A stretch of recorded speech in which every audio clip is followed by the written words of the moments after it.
दोस्तों नमस्कार। बहुत अच्छा लगता है जब आप कमेंट्स करते हैं और कमेंट्स में भी और भी अच्छा लगता है जब आप ऐसा कमेंट करते हैं जो वाकई लाजवाब हो। और बहुत सारे कमेंट जो हमारा वीडियो था बेरनिल का उसके ऊपर आए और उनमें से एक कमेंट था, एक नहीं सॉरी, इसी टॉपिक पर बहुत सारे कमेंट्स थे जो लगभग 4 या 5 आदमियों ने एक ही बात पूछी और वो बात ये थी कि सर बेरनिल और प्रोजोमिन ये जो 2 इंजेक्शन होते हैं जो हम रेड वाटर में यूज करते हैं, रेड वाटर मतलब बबेसियोसिस यानी एक प्रोटोजोन डिजीज, उसमें हम यूज करते हैं, उनमें से बेस्ट कौन सा है?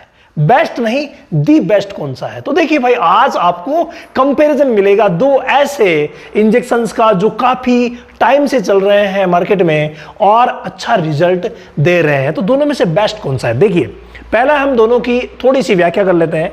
यह है बेरनिल इंजेक्शन, जिसके अंदर अगर हम सॉल्ट की बात करें तो डाइमिनिजिन है ही है, लेकिन डाइमिनिजिन इसमें है एसेटुरेट फॉर्म में, ठीक है। और इसमें डाइमिनिजिन किस में है भाई? इसमें है डाई एसेटुरेट फॉर्म में। ये दोनों में अंतर है, तो अंतर समझ में आ गया।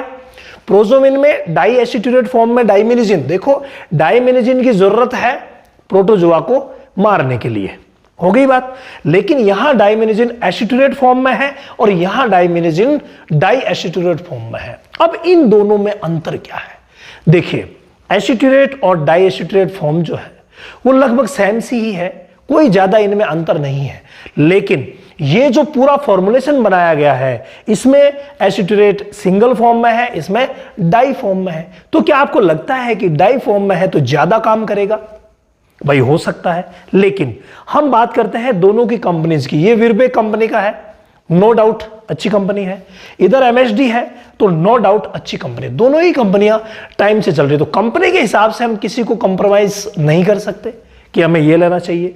सॉल्ट के हिसाब से कर लेंगे, तो सॉल्ट के हिसाब से करते हैं तो कई जो लोग हैं, कई पशु चिकित्सक ये मानते हैं कि डाई एसिटुरेट जो है वो बेटर रहता है। लेकिन भाई जब आपने मेरी ओपिनियन जानी है तो मैं अपने हिसाब से आपको बता रहा हूं, हालांकि हमने जो सर्वे किया है उसी के अकॉर्डिंग मैं बता रहा हूं कि दोनों में से अगर समय पे लग जाए तो भाई दोनों ही बेस्ट है। अगर समय पे आपने बबेसिया को डायग्नोज कर लिया और डायग्नोज करके और दोनों में से किसी को भी समय पे लगा दिया तो वो बेस्ट रहता है। एक स्टेज होती है, प्रारंभिक स्टेज में आपका डायग्नोज हो गया और आपने तुरंत लगा दिया, तो दोनों में से कोई सा लगा दो, दी बेस्ट है। एक हो गया कि आपने बेरनिल को तो लगाया इनिशियल स्टेज में बीमारी के, और यहां बीमारी जब बीत गई थी, एनीमिया में चली गई थी गाय भैंस, उस समय आपने लगाया, तो बेचारा ये क्या करेगा? एक बात ये बहुत बड़ा फैक्टर है। अब मान लीजिए कि 2 एक ही कंडीशन की गायें हमें मिल गई और हमें इन दोनों का कंपैरिजन करना है, तो आप नहीं कर पाएंगे, क्योंकि किसी भी गाय की जो इम्यूनिटी है भाई अलग अलग होती है। चाहे प्रोटोजोआ से लड़े, चाहे वायरस से लड़े, चाहे किसी बैक्टीरियल डिजीज से लड़े, गाय भैंस की इम्यूनिटी बहुत ज्यादा इंपॉर्टेंस रखती है। आपने प्रोजोमिन जिसको लगाया उसकी इम्यूनिटी अच्छी थी, आपने बेरनिल लगाया जिसकी इम्यूनिटी डाउन थी, तो भाई मामला टाइफाइड हो जाएगा।